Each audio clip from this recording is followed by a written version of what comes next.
Hello friends, आज हम start करेंगे क्लास 10th हिस्ट्री के chapter the rise of nationalism in Europe का फर्स्ट मॉड्यूल।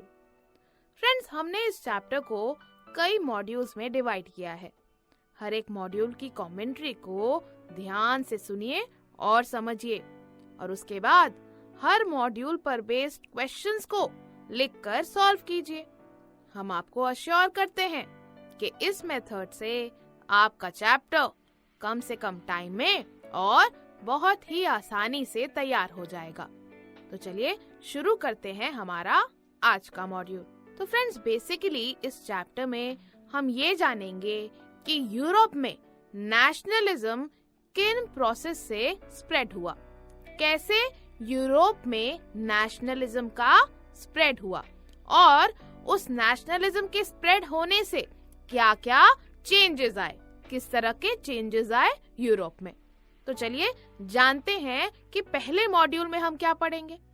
तो फ्रेंड्स, फर्स्ट मॉड्यूल में हम करेंगे introduction of the chapter. So let's start. तो फ्रेंड्स, सबसे पहले हम नेशनलिज्म का मीनिंग समझेंगे, जो आपको पता है क्योंकि 9th क्लास में भी हमने आपको बताया था।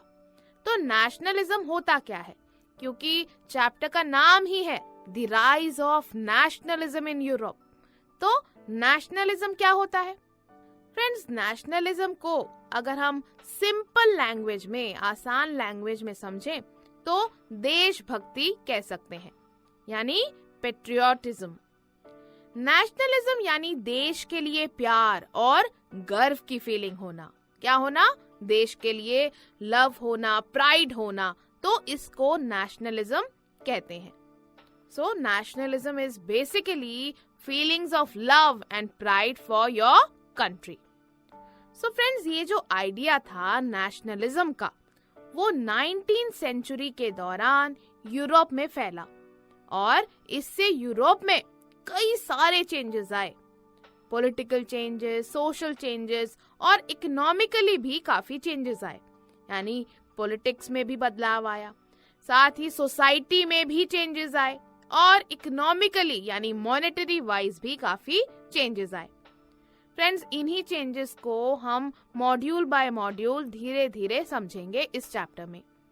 लेकिन पहले हमें ये समझना जरूरी है कि नेशनलिज्म का आइडिया स्प्रेड होने से पहले यूरोप में किस तरह की पॉलिटिकल कंडीशंस थी, क्योंकि हम कह रहे हैं कि नेशनलिज्म यूरोप में धीरे धीरे स्प्रेड हुआ।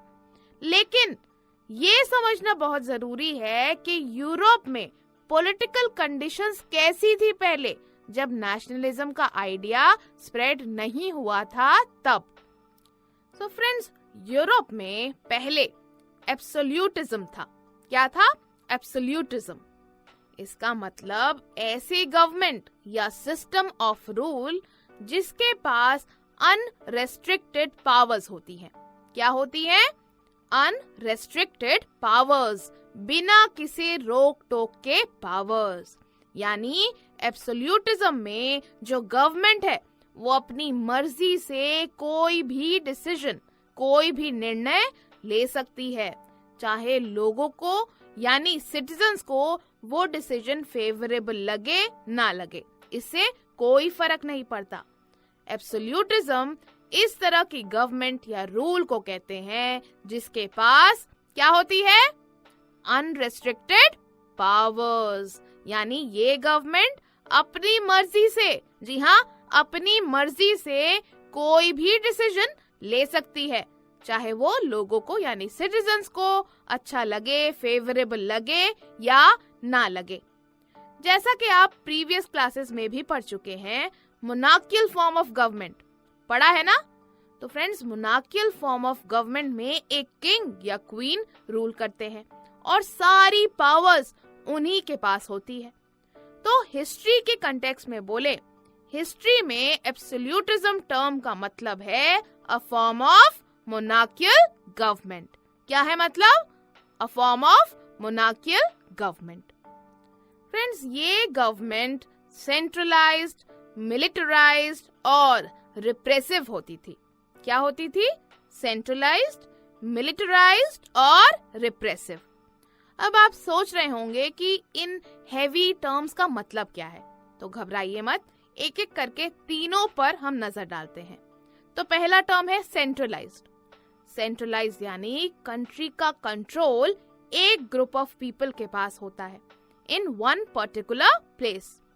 मिलिटराइज्ड यानी कंट्री की आर्मी को भी मोनार्क यानी किंग या क्वीन कंट्रोल करता है। और रिप्रेसिव यानी लोगों की फ्रीडम को रिस्ट्रिक्ट या कंट्रोल करना। तो अब आप समझ गए कि एब्सोल्यूटिज्म होता क्या है। बताइए क्या होता है। एक ऐसी गवर्नमेंट या सिस्टम ऑफ रूल जिसके पास, बताइए, अनरेस्ट्रिक्टेड पावर्स होती हैं। करेक्ट। और ऐसी सरकार, ऐसा रूल अपनी मर्जी से कोई भी डिसीजन ले सकती है। Very good. और ये भी बताइए कि in history this absolutism term, इसका मतलब क्या है, कौन सी फॉर्म ऑफ गवर्नमेंट है? Monarchial government. Very good. और ये गवर्नमेंट कैसी होती थी? सेंट्रलाइज्ड, मिलिटराइज्ड और रिप्रेसिव। Very good. तो फ्रेंड्स, अब आगे बढ़ते हैं और जानते हैं एक फ्रेंच आर्टिस्ट फ्रेडरिक सोरो के बारे में।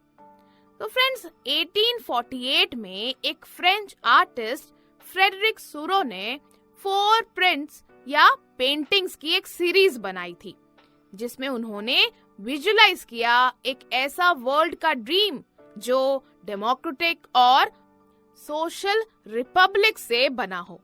तो 1848 में एक फ्रेंच आर्टिस्ट फ्रेडरिक सोरो ने 4 प्रिंट्स यानी पेंटिंग्स की एक सीरीज बनाई, जिसमें उन्होंने विजुलाइज किया एक ऐसे वर्ल्ड का ड्रीम जो डेमोक्रेटिक और सोशल रिपब्लिक से बना हो।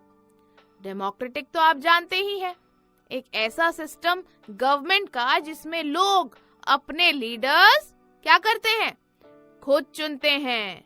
और रिपब्लिक यानी एक ऐसी गवर्नमेंट जिसमें प्रेसिडेंट रूल करता है और पॉलिटिशियंस लोगों द्वारा इलेक्ट किए जाते हैं। और इस सिस्टम में कोई किंग या कोई क्वीन नहीं होता। सो डेमोक्रेटिक पता है, रिपब्लिक पता है। तो फ्रेडरिक सोरो ने ये जो 4 प्रिंट्स यानी ये जो पेंटिंग की सीरीज बनाई, एक ऐसे वर्ल्ड के ड्रीम से बनाई जो डेमोक्रेटिक और सोशल रिपब्लिक से बना हो। सो फ्रेंड्स, फ्रेडरिक ने एक ऐसा वर्ल्ड बेसिकली पेंट किया इस पेंटिंग में जिसमें लोगों के पास फ्रीडम हो, आजादी हो। तो इस तरह का पेंटिंग उन्होंने पेंट किया जिसमें वर्ल्ड डेमोक्रेटिक हो और सोशल रिपब्लिक भी हो।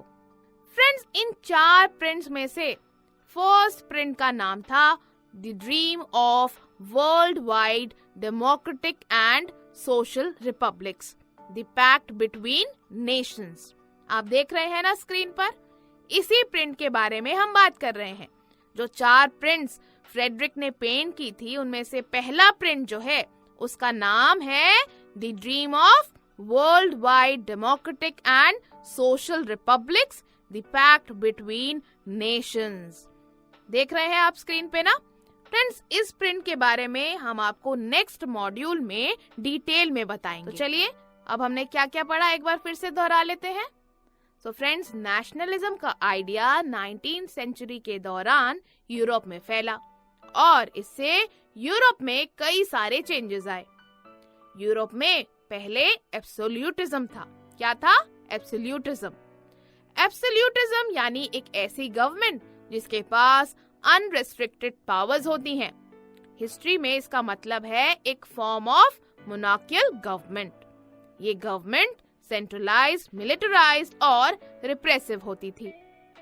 1848 में एक फ्रेंच आर्टिस्ट फ्रेडरिक सोरो ने 4 प्रिंट्स की एक सीरीज बनाई थी, जिसमें उन्होंने विजुलाइज किया था एक ऐसे वर्ल्ड का ड्रीम जो डेमोक्रेटिक और सोशल रिपब्लिक से बना हो।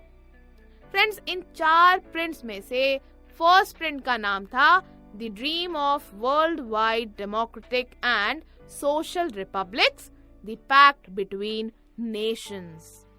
So, let us revise once again. The idea of nationalism spread in Europe during the 19th century and brought many changes. There was absolutism in Europe. Absolutism is a form of government that has unrestricted powers. In history, it refers to a form of monarchical government. It was centralized, militarized, and repressive. In 1848, Frederic Seurat, a French artist, prepared a series of 4 prints, visualizing his dream of a world made up of democratic and social republics. The first print was titled The Dream of Worldwide Democratic and Social Republics, The Pact Between Nations. तो friends, ये था हमारा first module. तो चलिए अब इस module की exercises करते हैं.